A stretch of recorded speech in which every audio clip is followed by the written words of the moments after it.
presença do Senhor é notória nesse lugar.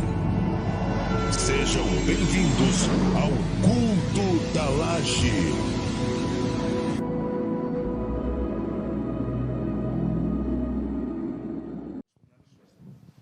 Cumprimento os irmãos com a paz do Senhor. Amém, queridos? Você que está sobre os pés ou assistindo da sua casa, por favor, abram as Escrituras, a Bíblia, no texto que está inserido no livro do Apocalipse, capítulo 2, versículo de número 8. Apocalipse, capítulo 2, versículo de número 8. Deus abençoe pastor Carlos, que da igreja da Rocinha, nosso ministério Madureira. Deus abençoe o Renê, sua família, irmão Carlinhos, sua esposa Bruna, toda a casa, toda a família, todos os irmãos que aqui frequentam o culto da laje. Preste muita atenção no que eu vou pregar. Eu estou com a minha voz muito cansada, porque falar o dia todo cansa. E eu estou falando o dia todo. Mas eu tenho uma palavra de Deus para o seu coração. Se você encontrou Apocalipse capítulo 2, versículo 8, acompanhe comigo, que diz assim: E ao anjo da igreja que está em Esmirna escreve: Isto diz o primeiro e o último, o que foi morto e reviveu. Eu conheço as tuas obras e tribulações e pobreza, mas tu és rico. E a blasfêmia dos judeus, dos que se dizem judeus, mas não são. São a sinagoga de Satanás. Nada temais das coisas que eis de padecer. Eis que o diabo lançará algum de vós em prisão, para que sejais tentados, e tereis uma tribulação de 10 dias, mas sê fiel até a morte, e dar-te-ei a coroa da vida. Quem tem ouvidos, ouça o que o Espírito diz às igrejas. Ao que vencer, não receberá o dano da segunda morte. Amém? Tome seu assento, por favor. Queridos, esteja muito atento. Se você quiser anotar, anote o que eu falo. Muitas coisas são ditas e não são reais. Mas vamos lá. O livro do Apocalipse, dado a titularidade a João, o apóstolo de Jesus, Jesus ainda vivo, vai dizer a Bíblia que João reclina a cabeça sobre os ombros do mestre. E ao reclinar a cabeça sobre os ombros do mestre, os discípulos observam o que acontece. Cristo vendo e obviamente percebendo o sentimento que corre no coração de cada discípulo, diz assim: que cuide eu amar mais a João do que a qualquer outro. Pois eu vos digo, este não provará o dano da morte, até que me veja na minha glória. O tempo passa, Cristo é crucificado. Os discípulos, depois da sua ressurreição, começam uma grande obra, mas são perseguidos. Por exemplo, Pedro é crucificado, Tiago Maior é deslacerado pelas ruas de Jerusalém. João é o único que morre de morte natural. Segundo a história da igreja, João tem aproximadamente 98 anos quando ele é preso. Possivelmente ele está numa província de Roma, pregando contra os deuses que Roma imputa sobre o povo. Seus algozes, ao chegar para prendê-lo, começam a discutir como vamos matar João. Como vamos matá-lo agora? Chegaram à seguinte conclusão: vamos acender uma fogueira, colocar um tacho, encher de óleo. Quando o óleo ferver, vamos mergulhar João dentro. João é acorrentado, a maior testemunha de Cristo agora não nega seu testemunho, permanece firme. E quando vão mergulhar João no tacho de óleo quente, que João está imerso pelo óleo, Imaginando que estridentemente João gritaria, um silêncio é tomado no ambiente. Segundo a história da igreja, o Espírito de Deus abraçou João. Seus algozes, quando levantam, imaginando que só haveria os restos mortais, e João tinha morrido imediatamente, não havia uma queimadura sobre o corpo do apóstolo. Os homens olhavam para aquilo e diziam assim: esse homem não é normal, ele é sobrenatural, e agora o que faremos? Porque se libertarmos João agora, que escapa da morte milagrosamente, crerão mais nele agora do que quando somente pregava. Vem a ordem de seus maiorais dizendo assim: exilem João na ilha de Patmos, para que todos pensem que ele está morto. Imaginando a igreja que ele está morto. Eles vão se dissolver, vão se espalhar. Mas a igreja tinha recebido o testemunho de uma das maiores testemunhas de Cristo, João. E a igreja, em vez de se dissolver, a igreja se fortaleceu. Para a igreja, João estava morto. E com 98 anos de idade, João está na ilha de Patmos, na Ásia. João está com 98 anos na ilha da morte, na ilha das pedras. João tem 98 anos, guarde isso. João, quando é levado para lá, João não tem mais nome, João recebe um número. A partir de agora está aqui uma picareta, João. Você vai quebrar pedra o dia todo, do nascer do sol até o pôr do sol. O sol na Ásia, para quem não sabe, ele já brota a partir das 4:30 da manhã. Por isso os olhos dos asiáticos é puxado para que os raios do sol não fira o lírio dos olhos. Já imaginou começar a quebrar pedra 4:30 da manhã e parar por cerca das 5 da tarde? É João quebrando pedra o dia todo. E aí, pastor, no final do dia, João não tem uma cama confortável para deitar, um hotel, não tem um colchão de fibromassagem de 20 terapias, não tem de mola ensacada, separadamente, cada mola com 5 a 7 centímetros, com tecido antiácaro, antimofo, antibactericida, não tem ar-condicionado. João não tem uma alimentação balanceada. João não tomou café da manhã, nem da tarde. Possivelmente não vai comer à noite. Mas João tem 98 anos, quebrando pedra o dia todo. E eu não sei se ele dorme à noite. Mas uma coisa eu sei. João quebrava pedra de dia e orava de noite. Quebrava pedra de dia e orava de noite. João tem 98 anos quebrando pedra o dia todo e orava de noite. Quem sabe para você deve ter sido muito chato trabalhar o dia todo e vir para o culto. Deve ter sido muito difícil para você, né? Você que está me vendo pela internet, deve ser chato para você. Nossa, eu enfrentei o ônibus, fui até ali a Tijuca trabalhar, depois voltei aqui e agora tenho que ir para a igreja. Não, João quebrava a pedra do amanhecer até o anoitecer e ainda tinha que orar de noite. Interessante.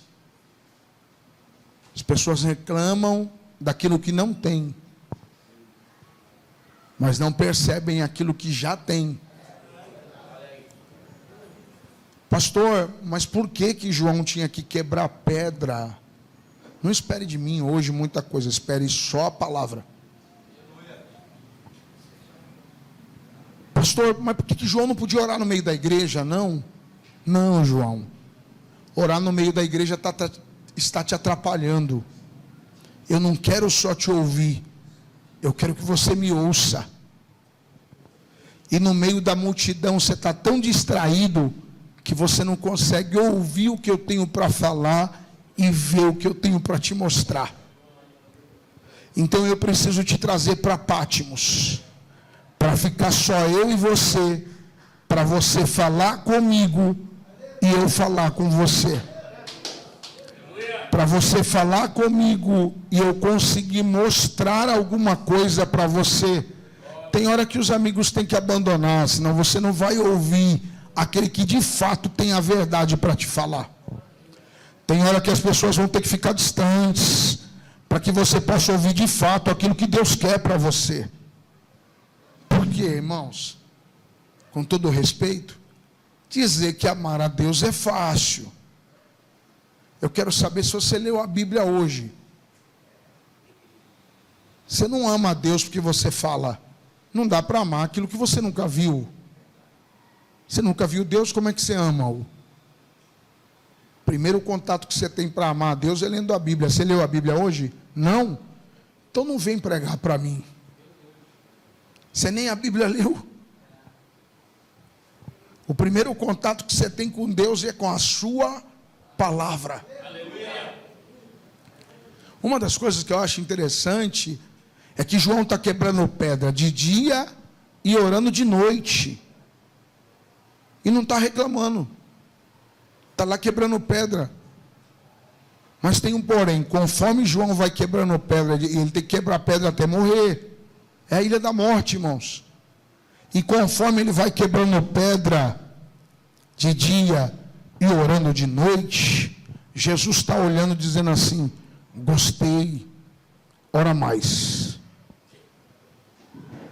Gostei, João, continua orando. Mas não pode aliviar? Não, continua orando. Quebra a pedra do jeito que eles estão mandando e de noite faz aquilo que o teu coração está mandando. Ora, num dia desses de oração, eu imagino Jesus dizendo assim: está na hora, João, vem conhecer o céu do lado de dentro. E o texto vai começar dizendo assim, o livro: e eu, João, ouvi uma voz que falava comigo e dizia assim: eu sou o Alfa e o Ômega, o princípio e o fim, o único e derradeiro. Eu olhei, disse João, para ver a voz que comigo falava, e eu vi 7 castiçais de ouro e um semelhante ao Filho do Homem que estava no meio dos 7 castiçais. Temi e caí de joelhos e com meu rosto no chão. Quando a mão veio sobre mim e disse: não temas, João, eu sou aquele que foi morto e reviveu. Quando de repente uma porta se abria e o anjo bradava dizendo: sobe, João, vem ver. E eu fui arrebatado em espírito e olhei e vi um trono, e de dentro do trono saíam relâmpagos e trovões. E o que estava sentado do trono tinha semelhança de jaspe e de pedras de sardônio.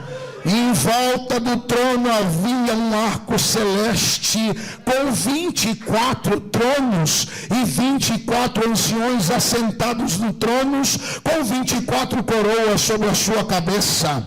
Olhei, diante do trono havia um mar de vidro, a semelhança de cristal. Quando olhei, vi 4 seres. Um ser tinha face de leão, o outro ser tinha face de bezerro, o outro ser tinha face de homem e o outro ser tinha face de águia. Todos os seres tinham 6 asas, olhos pela frente e olhos por trás.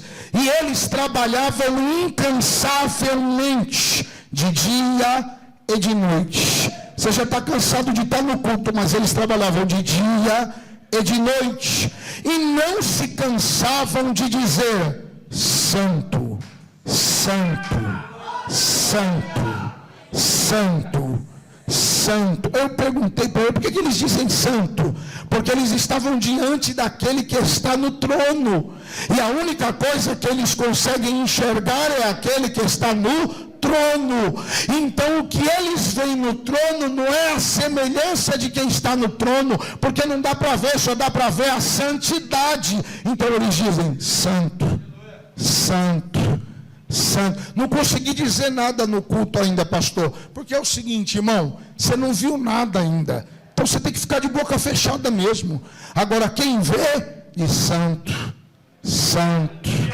De repente, eu vi os 24 anciões que saíam do trono e se prostravam diante daquele que é santo. Cada um tirava as suas coroas e jogavam no pé daquele que está no trono. Eu perguntei para Deus, Deus, por que o Senhor deu coroa e eles tiram agora e começam a jogar aos seus pés, se foi o Senhor que deu a coroa? Ele disse assim para mim, porque quando alguém está adorando aquele que é santo, não tem outra coroa, só tem a minha. Eles jogam aos meus pés e diziam incansavelmente, glória, honra e poder sejam dadas eternamente àquele que criou todas as coisas para todos sempre. Amém. Quando eu fui estudar e fui ler, amém aqui está em letra minúscula. E esse amém é um adjetivo. Se está em letra minúscula, é um adjetivo. Mas vai haver partes do Apocalipse que vai dizer assim, assim diz o amém. E esse amém vai estar em letra maiúscula. E não é mais um adjetivo, é um substantivo próprio. Porque tem diferença. O adjetivo aqui é a qualidade da obra. E o substantivo é o nome de quem fala. Como assim? Porque quando a Bíblia diz amém, aqui está dizendo a obra é desse jeito e ninguém pode mudar. É o fim. Agora, quando diz assim diz o amém, qual é o significado de amém que você aprendeu? Então, amém como adjetivo, aqui no texto está dizendo assim, é assim e ninguém muda. Já está feito. Agora, quando ele diz, assim diz o amém, ele está dizendo, o meu nome é amém. O que ele quer dizer? Se não for eu, fora de mim nada pode ser, e fora de mim nada será. Ou seja, vai ser do jeito que eu quero, e ninguém pode mudar o que eu quero. Pelo amor de Deus. Não, deixa eu te dizer uma coisa. Você não vai dar glória pela expressão da minha voz. Pode estar enganado disso. Já passei dessa fase, irmão, de alguém querer ver eu pregar para sair daqui dizendo que eu prego muito. Quando eu era menino, eu fazia as coisas de menino. Agora eu não sou mais menino. E deixa eu te dizer, intimidade não se passa. Cada um tem a sua. Eu digo assim, eu sou íntimo do pastor Carlos. Aí o Renê vem e diz assim, não, mas eu tenho o número do pastor Carlos. Então ele é mais íntimo do que eu. Só que aí vem alguém além do Renê e diz assim, não, mas eu frequento a casa do pastor Carlos. Então já é mais íntimo que eu e o Renê. Aí vem outro e diz assim, não, mas eu vou na casa dele e ele conta segredos que não conta para ninguém. Então chegou alguém mais íntimo que eu, que o Renê e que o outro que só é na casa. Então nunca dá para saber quem de fato é íntimo, a não ser dito por aquele que merece toda adoração. Então não adianta alguém vir aqui com pose de santidade, porque não dá para demonstrar assim intimidade. É só aquele que recebe que pode dizer quem é. Aí eu digo para você, então, alguém diz assim, nossa, por que o povo não deu glória a Deus no culto, não deu aleluia? É porque é o seguinte, irmão, você só pode transferir algo coletivamente, aquilo que você recebeu intimamente.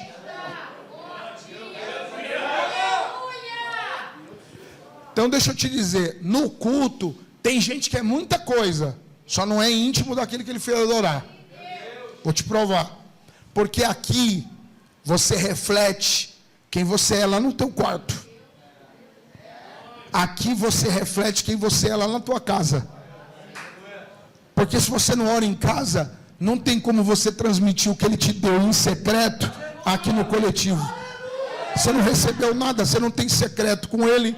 Como é que você vai transmitir o que ele te deu intimamente? Acabou. João pode ver. Aí chegamos ao que eu quero dizer com tudo isso, que eu não estou rodeando não. Aí nós chegamos ao que eu quero de fato dizer. Porque João podia ver E eu não vejo, porque João quebrava a pedra de dia e orava de noite. Você às vezes até para trabalhar para o teu patrão é ruim. Eu imagino você orando com Deus. Se você não serve bem quem você vê, irmão, você vai servir bem quem você não vê?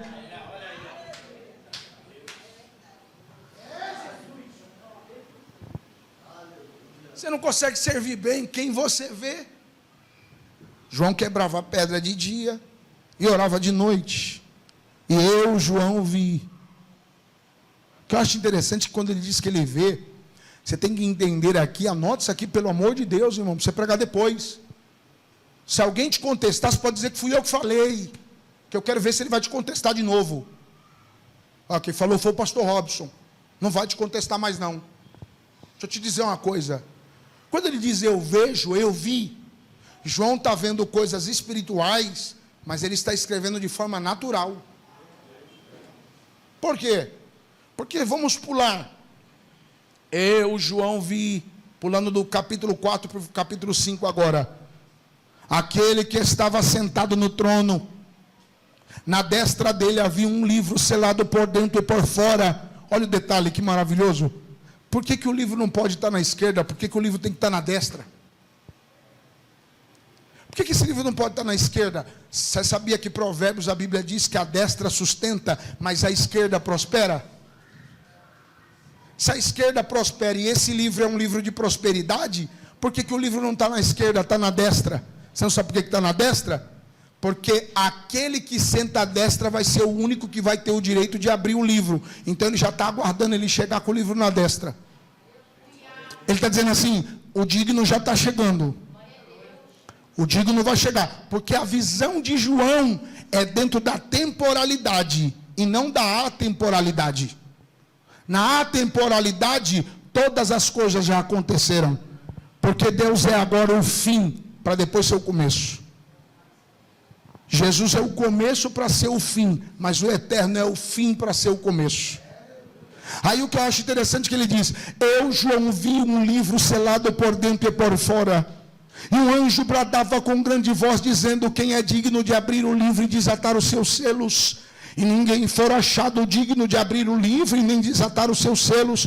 Pastor, se Deus já está com o livro na destra, por que João está dizendo que ninguém foi achado digno nem no céu, nem na terra, nem debaixo da terra para abrir o livro e desatar os selos? Você esqueceu? João está vendo coisas na eternidade, mas está descrevendo na temporalidade.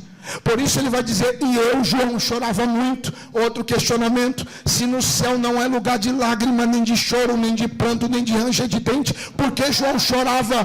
Porque versículos anteriores ele vai dizer, eu fui arrebatado em espírito, o corpo está na terra, o que está vendo é o espírito.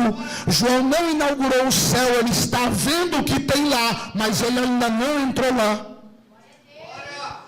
Porque o céu só vai ser inaugurado com a igreja.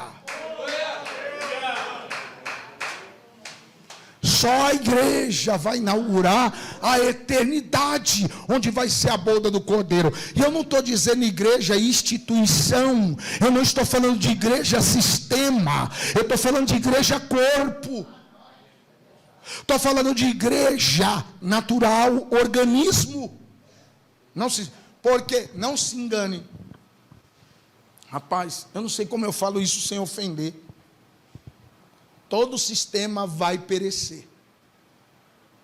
Você sabia que tem gente que está no templo, mas não é o templo? Tem gente que está no templo, sistema, mas não é a igreja. E todos aqueles que estão no templo e não são a igreja, vão perecer porque faz parte do sistema e não do corpo.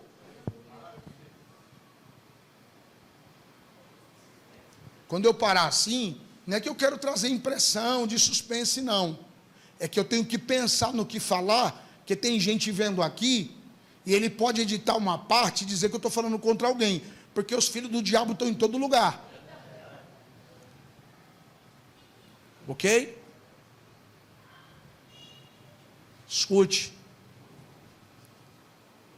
Quando João diz, eu chorava muito, é o corpo reagindo o que ele está vendo na eternidade. Aí escute melhor ainda, para melhorar isso aqui. Quando João reage, é por isso que ele escreve de forma material. Rio com a semelhança de cristal. Rio vai ser de cristal, irmão? Os muros de jaspe, as ruas de ouro. Você acha que no céu vai ter ouro? Não é. É que a mente dele identifica o que vê com aquilo que ele já viu. Entenda, ele precisa usar uma linguagem antropomorfômica para expressar o que ele está vendo, ou seja, coisas espirituais escritas de formas humanas, para que a gente compreenda. Aí Paulo já desmistificou quando Paulo diz assim, antes de João, Paulo já desmistificou dizendo assim, ó, aquilo que os olhos não viram, aquilo que coração de homem nenhum sentiu, aquilo que não subiu ao entendimento de ninguém, é isso que nos está preparado. Você não entendeu? Cada dia no céu vai ser uma surpresa. Você vai olhar e vai dizer assim, é melhor do que eu esperava, é mais intenso do que eu imaginava, é mais vivo do que aquilo que eu pensava. Você não entendeu? Vale a pena lutar para ir para lá, porque lá vai ser novidade toda hora, o tempo todo. Eu fico imaginando o que determinadas pessoas querem ir morar no céu, irmão. Eu fico imaginando, você quer morar no céu para quê? É insuportável para você vir para a igreja. Lá vai ser culto eternamente. Você vai fazer o que lá? Deus maravilhoso. Pastor, eu não consigo orar o tempo todo, não. Lá eu vou querer falar com Deus o tempo todo, porque ele vai ser novidade o tempo todo. Ou você acha que Deus é finito? Finito sou eu, irmão. Deus é infinito. Glória. Fica imaginando as pessoas dizendo, pastor, o universo não tem fim. Não, o universo tem fim. Quem não tem fim foi quem criou o universo. Porque não é Deus que habita no universo, é o universo que habita dentro do meu Deus. É diferente. Eu fico imaginando João tendo essa visão do livro. Tantas pessoas falam que esse aqui é o livro da vida. Nunca foi. Por quê, pastor? Porque o livro da vida ainda está sendo escrito. Esse livro aqui é um testamento. Fala de riquezas. Na antiguidade, alguém que tinha posses, domínios, queria deixar para alguém, ele tinha que ir até o escrivão. O escrivão começava a escrever o livro das posses que ele tinha. Como é que ele comprovava o que tinha? Com escrituras. Como é que eram as escrituras? Vou te dar um exemplo bíblico. Isso aqui não é qualquer um que vai te ensinar não, tá? Lembra quando Raquel pega as estátuas de Labão e dá para Jacó? Não é deuses, é escrituras em formas de marcas. Vamos supor, eu sou dono daquela parede até essa parede, então eu tenho que colocar um marco aqui e um marco ali. Como eu sou uma pessoa rica, nobre, e a nobreza deu uma marca para minha família como um selo, eu marco ali e marco aqui. O escrivão vai lá e olha, tem a sua marca aqui e tem aqui. Então daqui a aqui é seu, deixa eu escrever. E tudo que tem a minha marca vai sendo escrito no livro.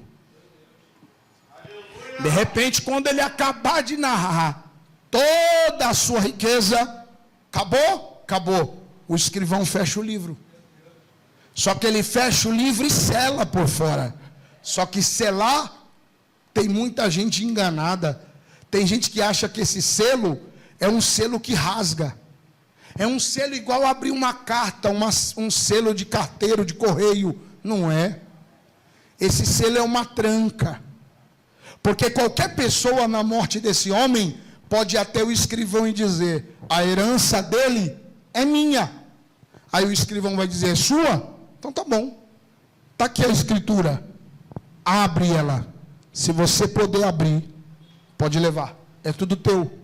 Só que só pode abrir quem tiver a. Por isso João chora. E ele diz que ninguém foi achado digno no céu, nem na terra, nem debaixo da terra, porque ele está pensando em mundos de forma natural. Só que aí a gente vai para Hebreus capítulo 11, versículo 2. Pela fé, através da palavra de Deus, os mundos foram criados, e não por aquilo que é aparente. Ou seja, os mundos aqui não é mundo físico, ou seja, planetas. Não é aparente, é mundo espiritual e mundo material. João está pensando só no mundo material, porque João deve pensar que o céu é para cima e o inferno é para baixo. Só que não é, são dimensões diferentes, dimensão material e dimensão espiritual. Por isso ele não vê ninguém digno, porque ele ainda está vendo em parte. Paulo falou, em parte conhecemos, em parte profetizamos, em parte vemos, em parte revelamos.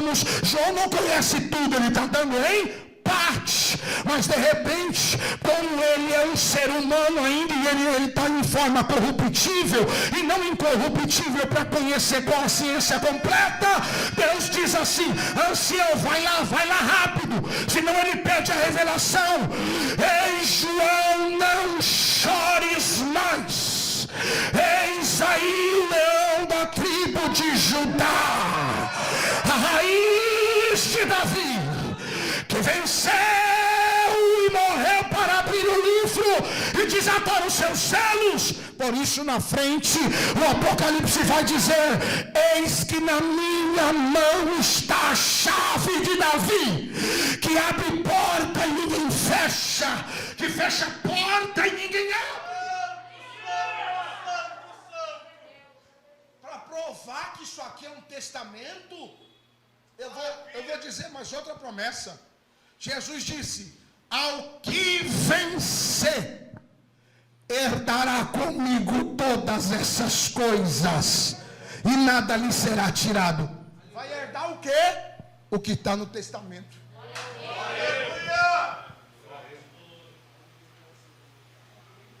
O que está onde, pastor? O que está no... Opa, não confunda às vezes alguma expressão minha mais forte para te motivar, não, irmão. Não. Se a Bíblia não te motivar, irmã, deixa eu te dizer bem uma coisa. A senhora tem que voltar hoje aqui para Jesus, agora. Vem aqui no altar. Eu preciso desse negócio que esse cara está sentindo aí, ó. Pastor, o senhor só é assim aqui no culto? Vai conviver comigo um dia.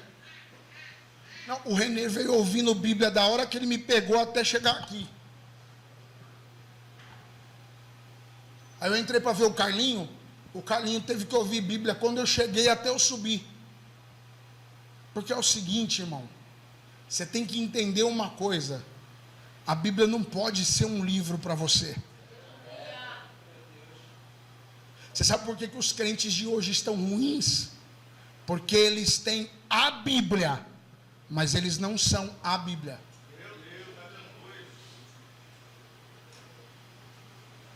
Uma das coisas que eu acho interessante é que eu vou pular essa parte de revelações, porque não dá tempo. Separei propositalmente, direcionado por Deus, a carta à igreja de Esmirna, a menor igreja da Ásia, pequenininha, uma igreja pequena, muito simples, humilde. Só que é a única igreja que não recebe repreensão. Das 7 cartas escritas, todas são repreendidas, menos Esmirna. Até Éfeso. Éfeso é uma igreja edificada por Paulo, irmãos. Paulo, dá para entender o que eu estou falando? Paulo, o maior doutrinador da igreja. Não, ninguém pregou para Paulo. Paulo era tão importante para Deus que o próprio Jesus desceu e disse assim: Saulo, Saulo, por que me persegues? Porque Paulo era grande, o povo temia Paulo. Aí Jesus olhou e falou assim: vocês estão temendo ele? Ninguém consegue pregar para ele? Pode deixar que eu vou descer lá. Eu desço lá. Sabe o que eu acho interessante? Paulo falava em 5 idiomas. Quanto você fala? Mal no português, né, pastor? Eu sei, é verdade. Com um monte de... Com a quantidade de informações que nós temos hoje, você tem que falar pelo menos uns 3 idiomas, né? Irmão, tem escola linguística dando aula de graça para você aprender a falar inglês. E você em casa vendo o Globo.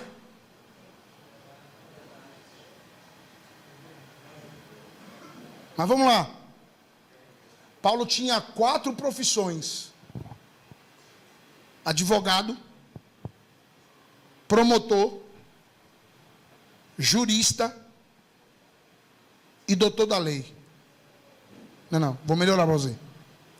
Quando ele não advogava a causa de alguém, ele era o promotor de acusação. Quando ele não era o promotor de acusação e nem um advogado, ele era o juiz que absolvia ou condenava. Quando ele não estava advogando, acusando ou ajuizando, ele era o doutor que ensinava quem queria ser advogado, promotor ou juiz. Você nem subiu. Meu filho, olha para mim aqui. Você subiu na folha de sulfite. Você está achando que é melhor que os outros? Que tem gente que acha que é grande, sabe, irmão? Não, eu sou o cara, eu sou o cara.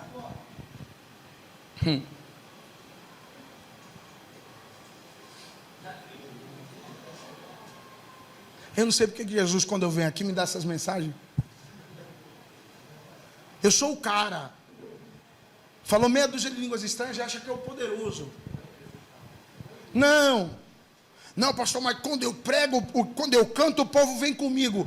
Não é unção do Espírito. Você é artista. Eu te conheço, você é artista. Você é artista. O povo vem porque você aprendeu a fazer arte. Mas todo palhaço uma hora chora. Por mais que a multidão o aplauda.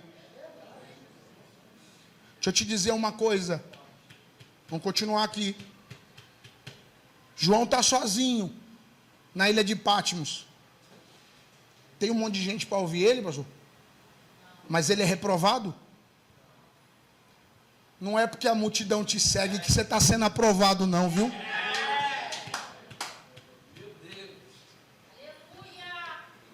Nem tudo que enche tem aprovação de Deus, não, irmão.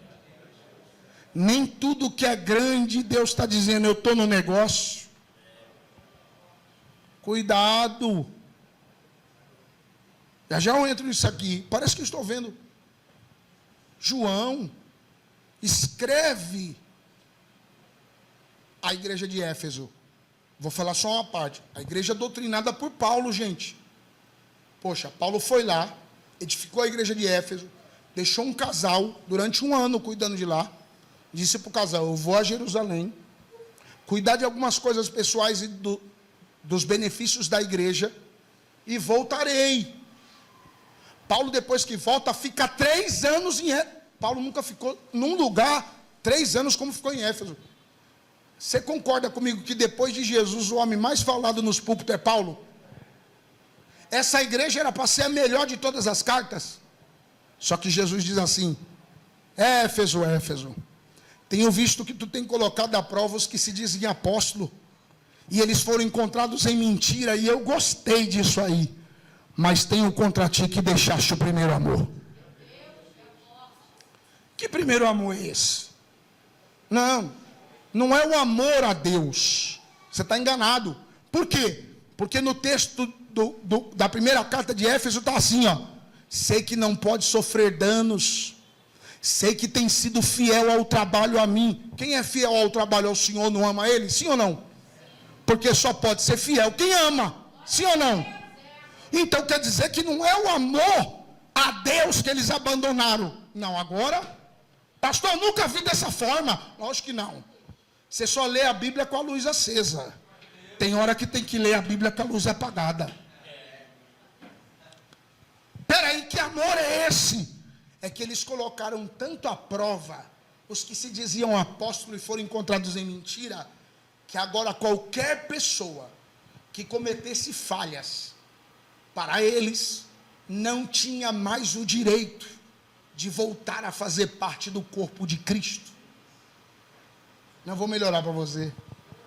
Quem é você, rapaz, para dizer quem pode e quem não pode vir ao culto? Quem é você para dizer quem pode ou não pode tomar a ceia do Senhor? Você morreu na cruz por alguém? Quem é você para dizer quem foi ou quem deixou de ir para o céu? Não. Eu preciso falar isso aqui, pastor. Senão vão pegar uma fala e vão relativizar ela.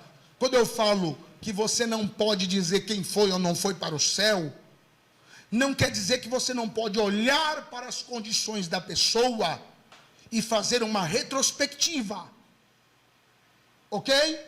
Porque a salvação não é relativa. Ela tem condições. É graça, mas não foi de graça. Alguém que viveu uma vida toda profana, olha aqui, pode filmar, chamando meu Deus de homossexual, fazendo todo tipo de perversão e profanando contra o Espírito Santo. Para os tais não resta mais sacrifício. Não confunda ladrão da cruz com qualquer um que está no leito de morte e morre e vai para o céu, não. Aquilo é um exemplo, não é uma regra. Porque salvação é isso aqui, ó. Quem vai ser salvo? Crê no Senhor Jesus. Não creu a vida toda, agora vai ser salvo. O ladrão da cruz, ele não é ladrão porque ele não cria em Jesus. Ele é ladrão porque ele roubava para ajudar Israel. Ah, não.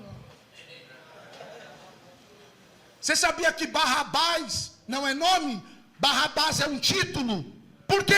Ele era um revolucionário que lutava contra as forças de Roma, que queria oprimir Israel. Por isso que foi fácil, quando os sacerdotes disseram no ouvido do povo, manda soltar Barrabás, foi fácil o povo gritar, porque eles viam Barrabás lutar por eles, eles diziam, solta Barrabás, que pelo menos ele continua lutando por nós. Cuidado. Tem gente que tem jeito de piedoso, mas está te levando para o inferno. Mas ele faz a coisa boa, mas ele não é verdadeiro. Porque não é raça. Oh, meu Deus.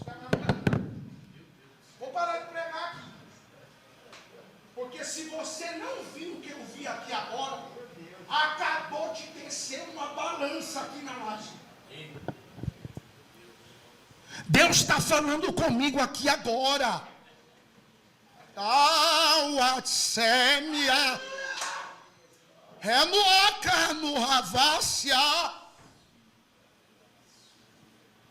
Olha o que eu vou lhe dizer. O próprio Cristo diz: terão a imagem de piedosos,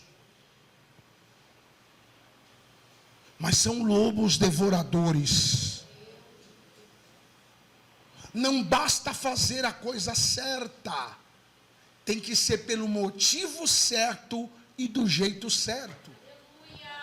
Porque a maioria das pessoas não serão condenadas por aquilo que elas fazem. Não é pela ação só, é pela intenção. Pelo que fizeram e por que fizeram. Por que você acha que a Bíblia diz assim? Apartai-vos de mim, maldito, que eu nunca vos conheci. Não, mas profetizamos em teu nome, expulsamos demônios em teu nome. Se foi no nome de Jesus, não fez a coisa certa, sim ou não? Mas e por que Jesus mandou embora?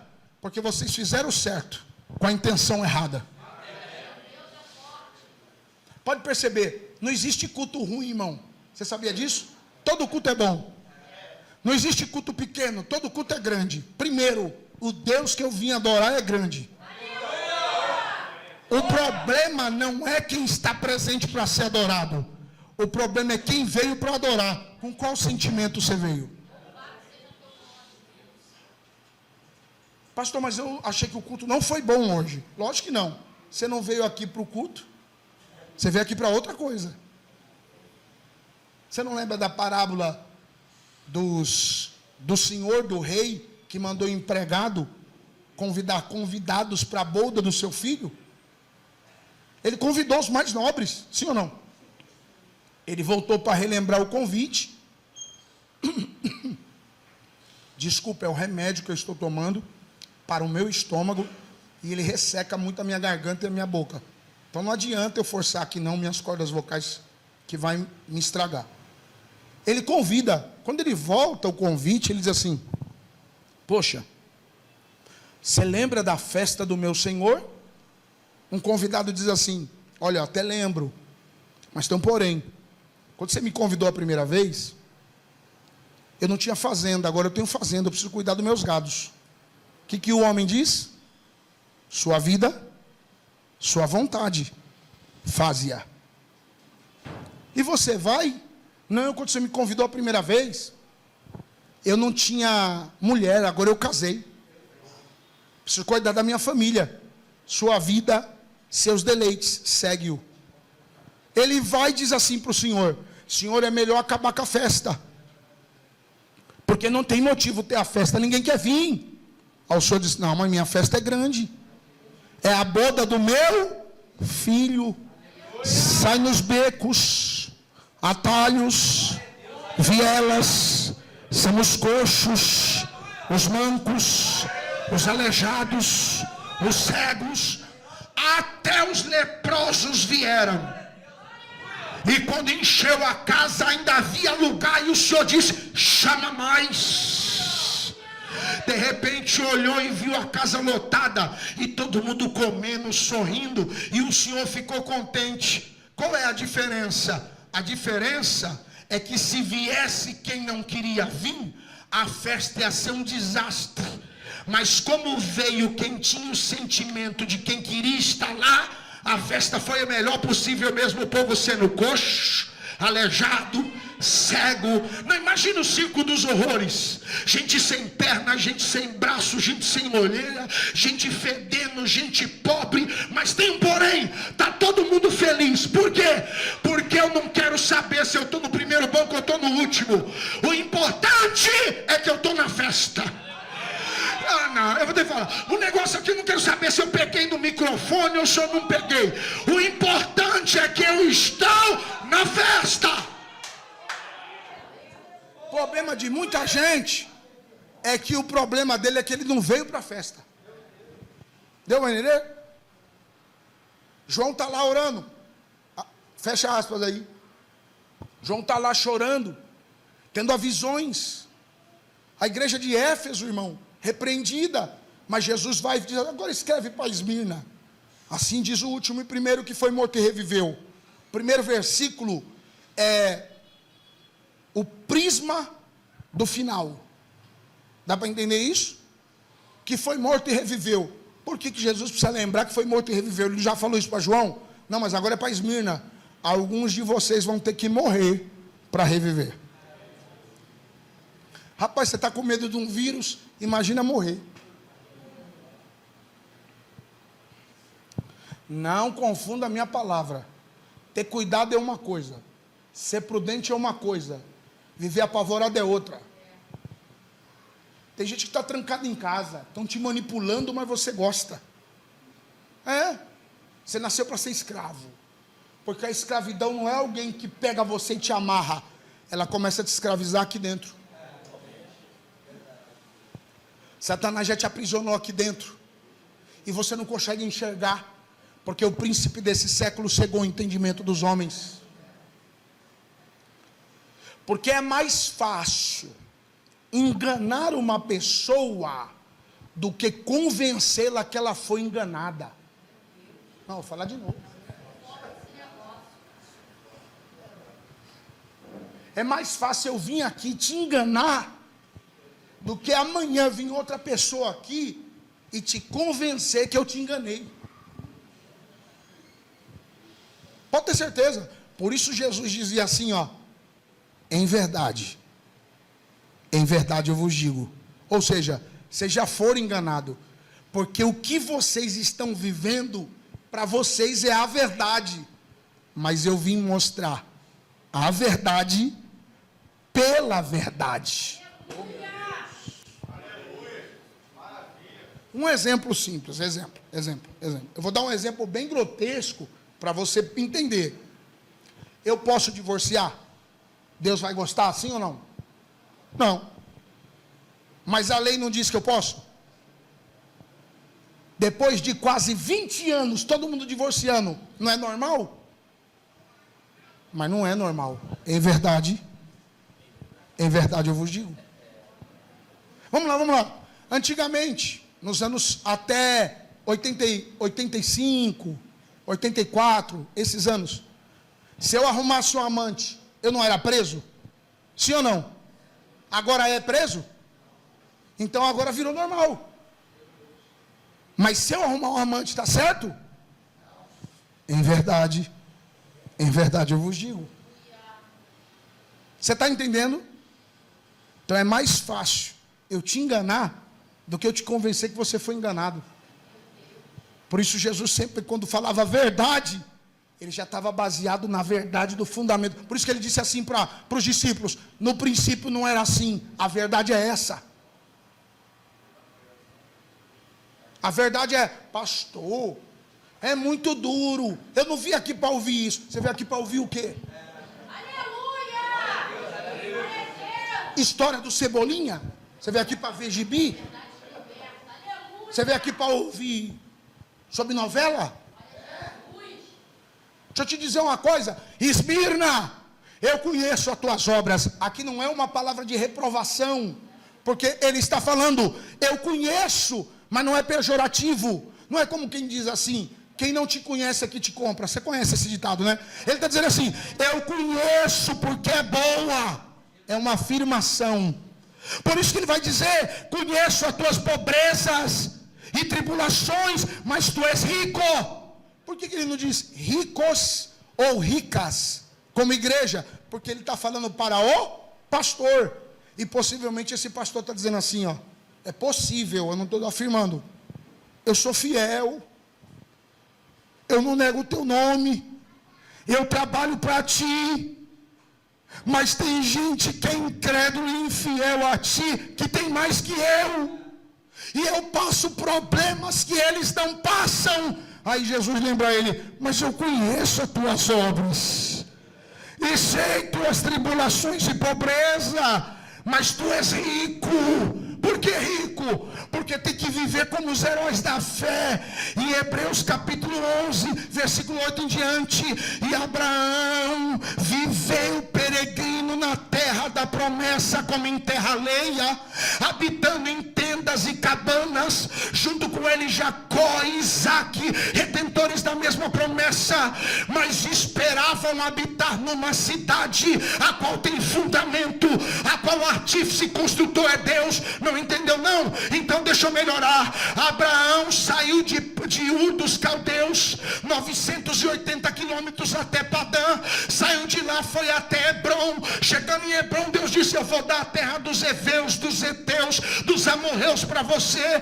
Tá bom, você vê o fim? Não. Então pode tomar por herança. Quando Abraão tomou posse da terra, eu imagino Deus olhando para Abraão e dizendo assim: por que você está meio triste? Você chegou onde eu te prometi, você está na terra que eu te dei. Aí Abraão diz assim: mas eu andei tanto que o Senhor, que mesmo chegando onde o Senhor me prometeu é bom, mas eu descobri nessa caminhada toda que para onde eu vou é melhor do que isso aqui.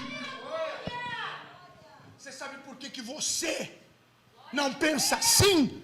Porque te prepararam para você viver na terra, encher o teu coração de desejo terreno. Você quer uma prova disso? Você tem medo da morte. E se Jesus não voltar agora, A única forma de eu vê-lo é morrendo. Não, pastor, eu quero morrer, não. Lógico, você não quer morrer. Eu não estou dizendo que você tem que desejar a morte. Eu estou dizendo que você não pode temê-la. É diferente. É diferente. Não deturpe as minhas palavras. Ou que espírito quer passar aí que não ia falar comigo aqui? Deus não ia falar comigo aqui. Deixa eu te dizer mais uma coisa. Olha só. Já vou encerrar. Olha o que eu vou lhe contar. Quando eu paro para pensar nisso aqui, sobre morte, ó Paulo. Paulo também teve medo da morte, irmão. Mensageiro de Satanás vem me esbofetear todo dia. Há um espinho na minha carne. Paulo começa a orar. Deus se revela para ele, minha graça te basta. Não, não é Paulo que para de orar. É Deus que interrompe a oração. É diferente. Tem gente que ora, fala meia dúzia de palavras, não, tá bom. E Deus olhando para você assim, você já orou? Não. Orar não é falar a ponto de não saber mais o que dizer. Orar é falar com Deus até a hora que Ele te responder. Deus parou. Paulo tem tanto medo da morte que ele se abate. Ele está abatido. Se ele está abatido é porque ele está com medo. Mas chegou um ponto que Paulo está preso. Nero mandou prender Paulo mesmo, ele sendo um romano, um homem livre. Paulo é livre, mas está preso. E alguém disse para Paulo assim, Paulo, e agora? Você está preso, Paulo. Sua vida está acabada. Paulo diz assim, não, eu nunca tive tanta esperança. Porque é o meu corpo que está preso, mas a palavra de Deus nunca teve tão livre. É Paulo entendendo o propósito da prisão. Vou melhorar para você, qual é o propósito? Eu perguntei para Deus, por que Paulo tem que ficar tanto tempo preso? Paulo tem tanta profissão, é um filósofo, é um doutrinador, é um homem conhecedor de ciência. Esse homem ia fazer um estrago, não ia ter um juiz que ia parar ele, não ia ter um rei que ia refutar seus ensinamentos. Aí Deus falou assim, vamos pensar um pouquinho? Você sabe por que eu prendi Paulo? Porque Deus, se eu não prendesse ele ia ficar tão distraído com tantas coisas, que você não ia ter 13 cartas para ler hoje. É por isso que eu entendo quando Paulo diz assim, a palavra de Deus nunca teve tão livre. Tão livre. Uma das coisas que eu acho interessante nisso aqui, é que quando Deus diz, vocês são ricos, Ele está dizendo assim, se desapegue e olhe para aquilo que eu já preparei. Olha Hebreus capítulo 11 ainda. Viram a promessa, mas não a possuíram e morreram na fé. Pode perceber, ó, lutaram pela fé, apagaram fogo pela força pela fé, colocaram exércitos inimigos para correr pela fé, tudo pela fé. Foram desarmados pela fé, mas vendo a promessa e não a possuindo, mas morreram na fé. Opa, pela é uma coisa, na é outra. Na é o Estado, pela é a ação do Estado. Tem gente que está dizendo que está agindo pela fé, mas de fato ele não tem fé. Você está agindo porque os outros falaram, mas na primeira hora que você vê que você pode perder até o que tem, você nega aquilo que você disse que está acreditando. E eu vou te dizer uma parte do texto aqui, para ficar gravado. Eu conheço os que se dizem judeus, e não são. São a sinagoga de Satanás. Não são são a, artigo definido. Tem muita gente no nosso meio, que tem jeito, que tem fé, mas quem habita nele é o diabo. Nunca se viu um tempo de apostasia, em que até líderes não têm coragem de se posicionar no momento que estamos vivendo, que deveriam ser os primeiros a dar a cara a tapa, e não se posicionam, para não serem colocados como fundamentalistas. Não obstante a isso, estão negando princípios da palavra de Deus, e não vai demorar para eles quererem reinterpretar a Bíblia e negar a verdade, para viver bem com o mundo.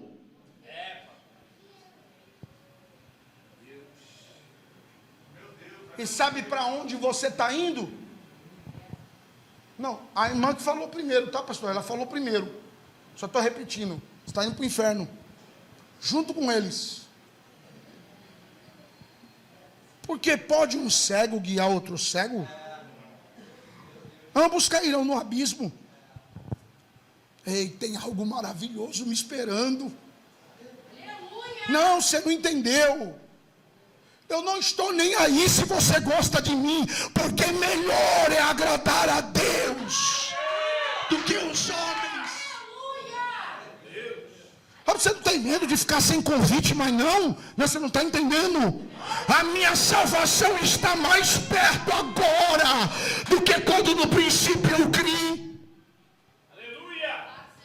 Quando Paulo está preso, olha como Paulo convivendo com Deus e a fé dele sendo melhorada, ou seja, aperfeiçoada.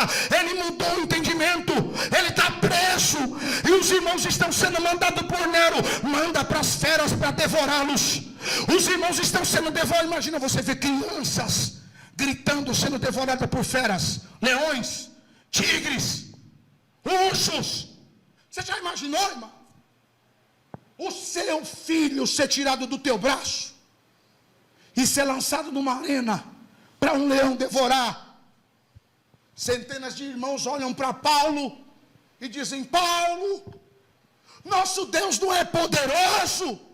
Você não diz para nós crermos que Ele tem poder? Por que não nos livra? Aí Paulo diz assim: calma. Por quê? Porque a nossa leve e momentânea tribulação não há de se comparar à glória que a nós há de ser revelada. Porque se vivo para Cristo, mas se morro, também é para Cristo. Porque se juntamente com Ele morremos, com Ele também ressuscitaremos.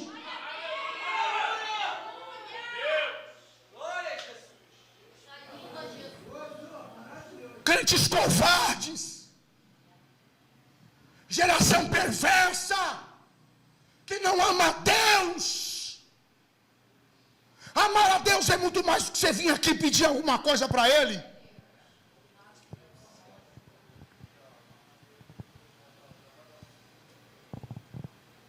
Você pode até agir hoje aqui como se não tivesse acontecendo nada. Me acha essa palavra, a palavra é forte. Eu esqueci a palavra. Você pode até agir aqui nesse culto de forma complexa, como se Deus não estivesse falando. Mas deixa eu te dizer uma coisa. Quando Jesus diz assim: conheço as tuas obras, Ele está lembrando do que disse Paulo: edifiquem a igreja de Cristo como edifício, com pedras preciosas e metais nobres, porque todas as obras serão provadas no fogo, seja o falar ou o pensar, ou o agir.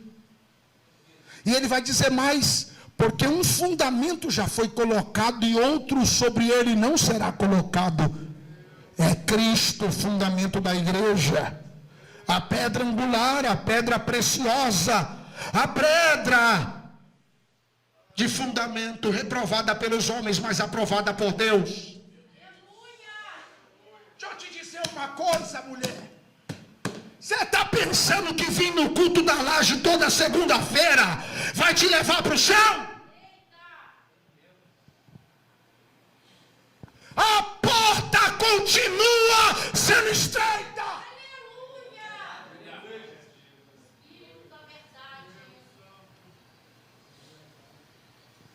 E vou te dizer mais. Você pode esconder o que você está fazendo hoje de mim e do pastor Carlos, mas de Deus você não consegue se esconder, não.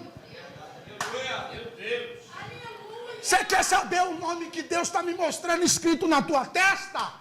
Laodiceia, pobre, cega, miserável e nua. Teu pecado mostra você nua diante de Deus.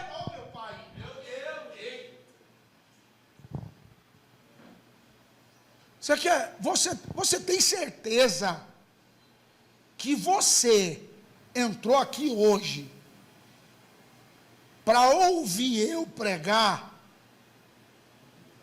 e dizer que Deus não falou? Deus vai dar um sinal para vocês. Que Ele me trouxe aqui nessa segunda-feira. E eu não vim pregar o que eu conheço, não. Olha o que eu vou, para mim encerrar isso aqui. Ele diz uma coisa maravilhosa. Por que Ele vai? As obras têm que ser boas. Todas serão provadas no fogo. Confirma no último capítulo de Apocalipse. Jesus diz: o meu galardão está na minha mão para dar a cada um segundo as suas obras. Tem jeito não, irmão. Todos serão testados no fogo. Tem jeito não. Parece ser bom o que você faz, mas é o fogo que vai dizer se é ou se não é. Ok? Não adianta nada. Não, mas eu dei aos pobres, espalhei a muitos. A gente diz assim: não, mas essas obras que você fez aí não é digna de galardão, não. Não, mas eu cuidei da igreja. Não, você fez para os outros, você não fez para mim. Você percebe, toda pessoa que vive na igreja assim: poxa, o pastor não me vê, ninguém dá valor. Poxa, eu faço tanta coisa, será que o pastor não vai me ver? Não, é porque você está fazendo para os homens ver, quando na realidade você tinha que fazer para ele ver. Faz para mim. Não, deixa eu te dizer agora, sabe por que eu estou insistindo em pregar aqui? Que eu não vim pregar para o pastor Carlos ou do Carlinhos, eu vim pregar para ele. É assim, Jesus um dia disse para mim assim: ei, chega de fazer para eles. Quando você pregar, você prega para mim. Quando você for cantar, você canta para mim. Quando você for orar, você ora para mim. Você vai limpar, você limpa para mim. Tudo que você fizer, faz para minha glória. Eu estou numa cidade chamada Abaetetuba, a gente chama de Abaeté. 180 quilômetros de Belém. Alça viária. Cheguei lá, um hotel simples, só tinha esse. Na frente da igreja. Lá cabem umas 5.000 pessoas. Eu prego lá, irmãos, há 20 anos. Quantos anos? 20 anos. Porque o problema não é ir, né? O problema é voltar. 20 anos. O obreiro disse assim: Robson, quando deu umas 7h30, pastor, eu venho lhe pegar para a gente ir para a igreja. Me pegar para quê? Não, pegar o senhor de carro. Irmão, o hotel é de frente para a igreja. Me pegar de carro só para tirar o carro e me pegar? Não. Peguei minha bolsa cheia de livro e fui andando. Fui com o terno na mão, muito calor. Você está sentindo calor aqui? Vai para o Pará para você ver. Terno na mão, gravata um pouco afrouxada. Lá enorme, irmão. O banheiro frontal da igreja dá 2 desse ambiente aqui. Entrei nesse banheiro, eu podia entrar por trás, já ir para o púlpito, no banheiro lá, perto do púlpito. Mas não fui lá embaixo. Aí pendurei meu terno, deixei a mala assim. Só tinha eu nesse banheiro, a igreja lotada, irmão. Eu estava de terno azul marinho noite, sapato preto, ok? Meia preta, camisa azul marinho, gravata azul. Tudo liso. Eu não gosto dessas papagaiadas. Sapato de 5 cores, terno de 5 listras. Irmão, só de olhar já dá raiva. Você já conhece o cara. Aprenda isso. Os que mais tentam aparecer são os mais fracos. Sabe o que aconteceu? Estou lavando a mão. Adivinha o uniforme dos obreiros da igreja nesse dia? Azul, tudo azul, sapato preto. O obreiro entrou, só estava eu no banheiro. Ele gritou assim da porta de longe: ei, obreiro, tá vendo esse banheiro sujo aí? Limpa. E Deus saiu. Não é possível que ele está falando comigo. Não, não é comigo não. Escute. Quando ele falou isso, irmão, me deu uma raiva. O Espírito de Deus disse assim: arregaça a manga. Está vendo aquele balde de obra ali preto? Liga a torneira, joga água, puxa com... Sabe aqueles rodo grandão? Puxa com o rodo. dá uma secada na pia, tinha uns panos torcidos, e aí você vai pregar. 7h30, irmão. Terminei 8h10. Sabe aqueles banheiros tudo sujo? Falei, isso aqui parece banheiro, não é banheiro que vai crente, gente, não é possível. Aí joguei água, limpei, todo suado, irmão. Quando eu subi no púlpito, pastor, Rob, você estava onde? Eu queria falar. Aí Deus, não fala nada. Preguei, pessoas se renderam a Cristo, gente batizada com o Espírito Santo. Estava melhor do que hoje. Ei, acabou o culto, desci, vendi os livros todos. De repente uma irmãzinha, uma senhora, velha, irmão. Meu filho começou a conversar comigo ali, sabe? E eu assim, meu Deus, essa irmã não está vendo que esses irmãos estão tudo tumultuado aqui. Vai pegar até os livros, vai embora sem me pagar. E ela me perturbando. O Espírito de Deus disse assim, ouve o que ela tem para dizer. Irmão, vocês aguentam aí. Pois não, minha irmã. Jesus manda dizer para você, meu filho, assim quando você cuida do que é meu, eu vou cuidar do que é seu.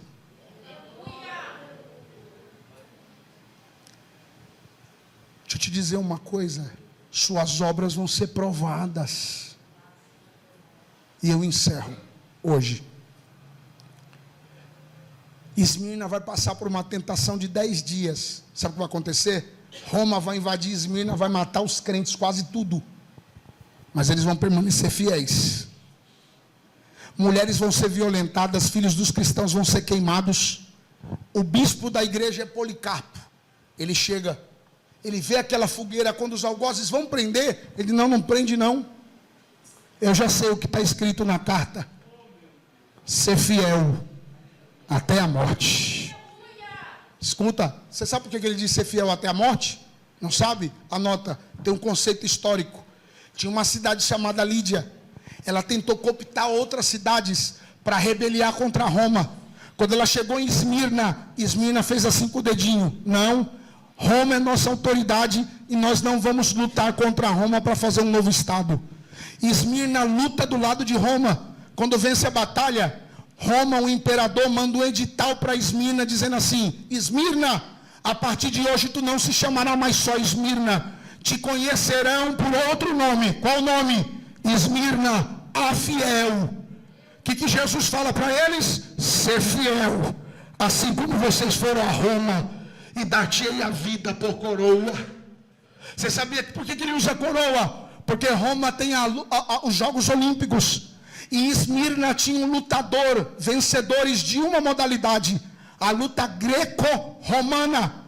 Toda vez que o campeão de Esmirna chegava, ele vinha com a coroa de prata na cabeça e andava a semana toda para todo mundo gritar, o campeão, o campeão, o campeão. Ei, vai ter um dia que essa igreja vai transladar o céu e vai ser arrebatada e Deus vai nos dar uma coroa. Que coroa é? Uma coroa visível? É, mas não é uma coroa para a cabeça. Por isso Ezequiel disse, caiu da nossa cabeça, caiu a coroa. Que coroa que caiu, que Ezequiel disse? Adão e Eva pecando, caiu a coroa da vida. Mas sendo fiel, Jesus vai devolver a vida eterna. Mas como vão ver a coroa? Você não sabe como é que vão ver a coroa? Depois de ser arrebatado, que a igreja for arrebatada, a igreja vai voltar. Como vai voltar, pastor? Você sabe quantas vezes Jesus já veio na terra? Uma vez. Mas ele ainda vai vir mais 3 vezes. Vou repetir.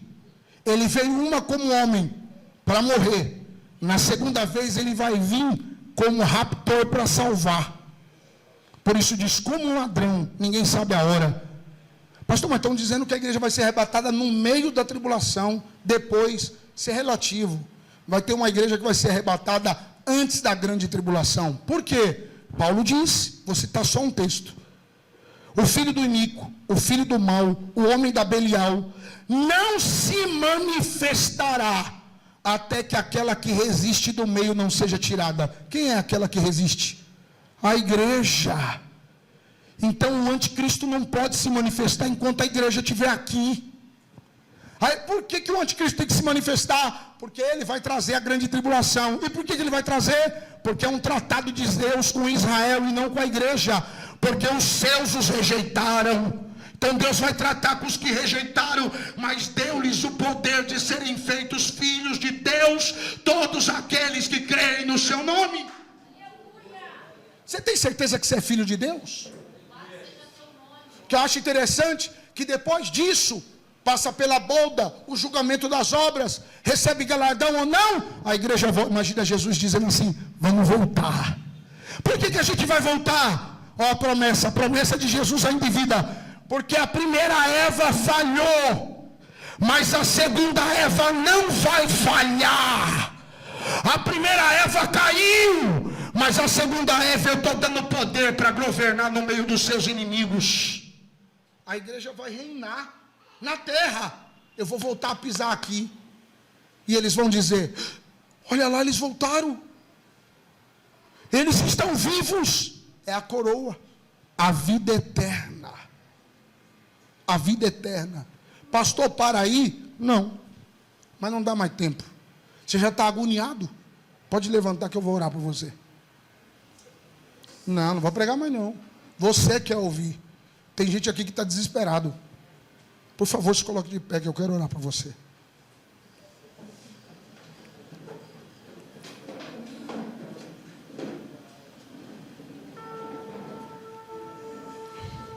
Aleluia. Quando a igreja for arrebatada, uma das coisas que vai se cumprir é o que Jesus disse em João 14: não turbeis vossos corações. Crede em mim, crede também no meu Pai, porque na casa dele há muitas moradas. Se não fosse assim, eu vou-lo não teria dito: irei preparar lugar. Aí vírgula, ó, entenda o texto, vírgula, e se eu for lhe preparar lugar, voltarei para vós, para que onde eu esteja, estejais vós também comigo. No meio da fala, ele não disse que já tem morada, sim ou não? Mas no final ele diz: se for preparar lugar, voltarei. Não dá a entender que ele foi preparar lugar? Mas não é morada. Você não dá glória com isso aqui, você não dá glória com mais nada. O que ele foi preparar, pastor? Rapaz, ele foi preparar algo para nós. Só que tem gente aqui que ou entrega a vida definitivamente para Cristo, ou não vai poder provar isso. Não é vir para a igreja, é ser a igreja. Jesus está cansado de te ver na igreja e não andar com você, dentro de você. Escute, o que ele foi preparar? Lembra de Isaías capítulo 14, versículo 8 em diante. Satanás, quando era anjo de luz, ele diz assim: serei semelhante ao Altíssimo. Se ele diz que quer ser semelhante ao Altíssimo, ele quer ser igual a quem? A Deus não. Olha Jesus na terra dizendo: Renê, vocês andam tanto tempo comigo e dizem para mim mostrar o Pai. Quem vê a mim, vê o Pai. Quando ele diz serei semelhante ao Altíssimo, ele quer parecer com quem? Com um filho. Por isso que ele diz, a Bíblia diz: odiou a verdade desde o princípio. Quem é a verdade, Renê? Não é a palavra, é Jesus. Ele odiava Jesus, porque ele olhava para Jesus e via Deus. E ele dizia assim: se eu sou obra de Deus, por que eu não pareço igual ao filho dele? É por isso que Satanás faz o homem pecar, porque o homem é a imagem. Então, assim como ele queria parecer com Jesus, quando ele olhou para o Adão e Eva no Éden, ele diz: já que eu não posso parecer, vocês também não vão. Ah, meu Deus. Vocês também não vão. Pode perceber, tem gente que você olha e você vê que não tem brilho, não tem graça. E outra, irmãos, mesmo você de máscara. Eu sei se você está gostando ou não do que eu estou falando. E quanto mais cara feia você fizer, mais certo eu sei do que eu estou falando. Olha aqui, ele vai dizer no capítulo 14 de Isaías: colocarei um trono ao norte do Altíssimo. Se eu te dizer que ao norte é a destra, quem senta à destra? O filho. Aonde Satanás queria sentar? No trono do filho. Mas aí Jesus diz: irei preparar lugar para voltar e levar vocês comigo. O que ele foi preparar então? Satanás queria sentar no meu trono, mas como vocês se tornaram filhos do meu Pai, com isso meus irmãos e cordeiros comigo, Jesus foi preparar o quê? Ao que vencer. Ao que vencer, sentará à destra do meu Pai, assim como eu venci e pude me assentar. Ei, irmão, eu estou rouco, estou com o esôfago aqui queimando, mas eu não estou morto. Olha o que eu vou lhe dizer. Jesus foi preparar trono, Renê. A gente, quando chegar no céu, vai sentar à destra, só para o diabo olhar e dizer assim: eu lutei tanto, mas eles venceram.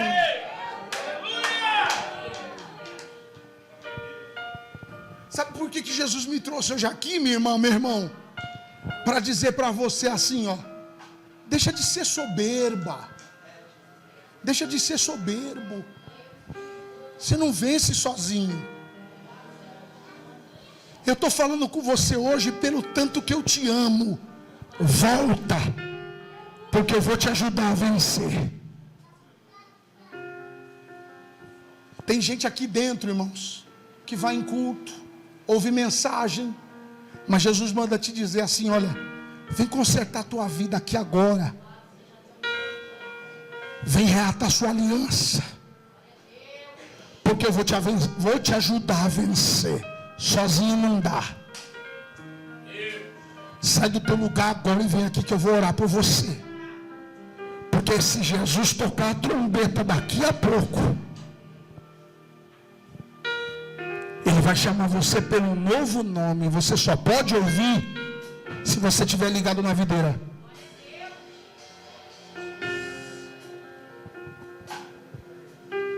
Eu vou te dar 2 minutos para você sair do seu lugar e vir aqui no altar. Eu sei o que eu estou pregando e para quem eu estou pregando.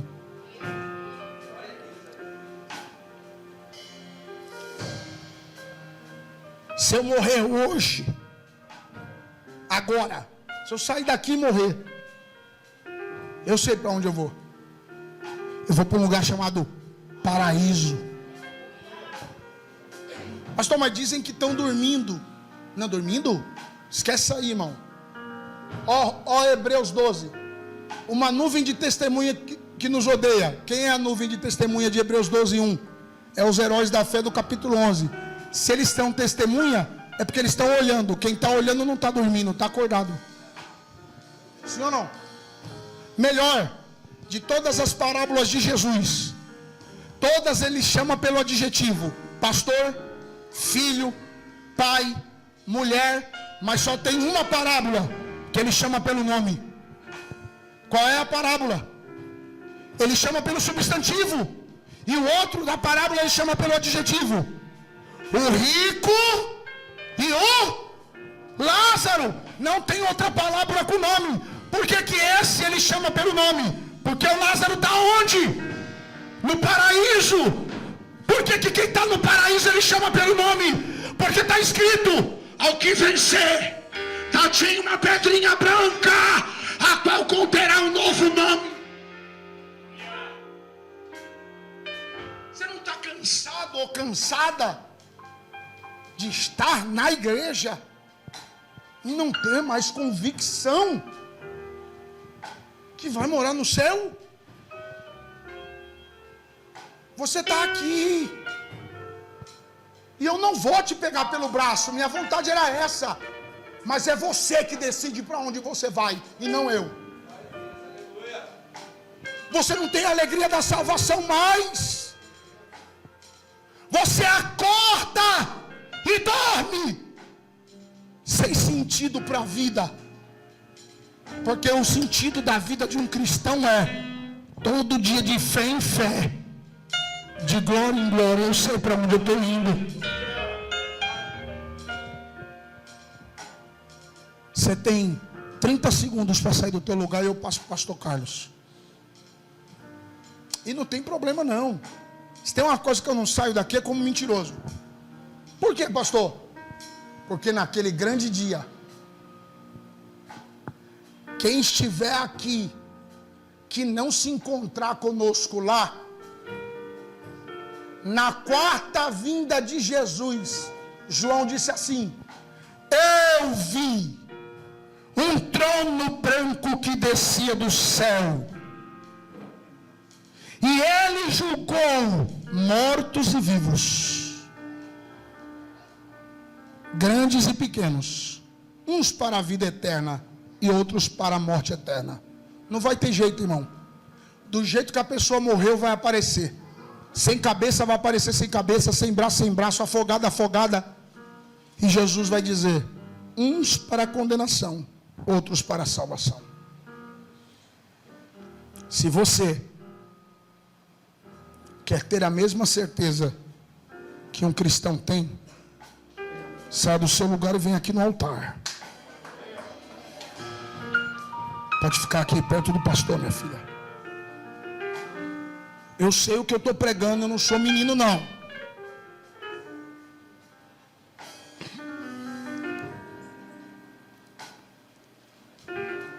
Eu vou falar pela última vez.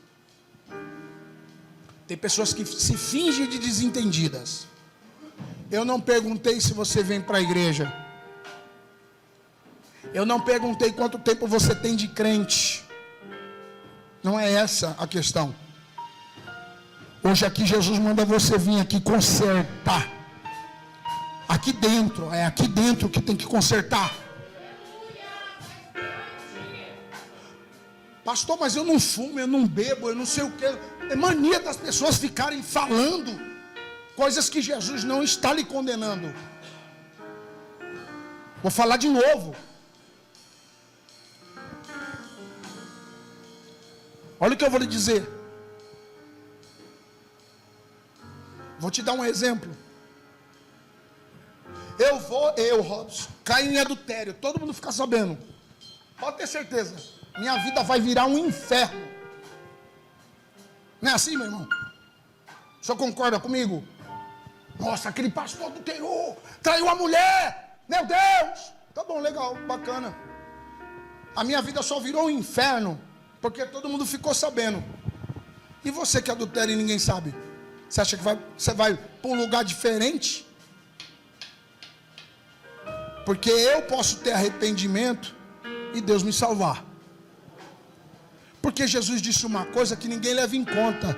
Aquele que só na sua mente pensou. Esse já... Rapaz, já imaginou se Jesus volta agora você pensando na mulher ou no homem que não é seu? Você vai para o céu? Ou seja, não é só a ação, é a intenção. Então, pela última vez, eu vou falar de novo. E o pastor Carlos vai orar por esses irmãos. Eu não tenho mais condição de falar.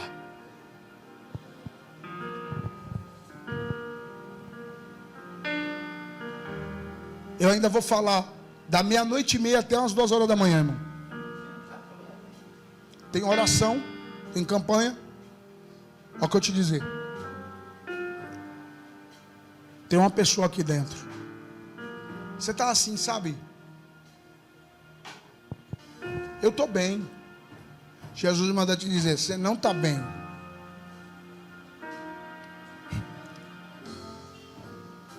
E repito, se eu pudesse, se eu tivesse autorização, eu ia aí e falava assim, é você. Por que você resiste tanto? Por que é tão difícil fazer a coisa certa para você?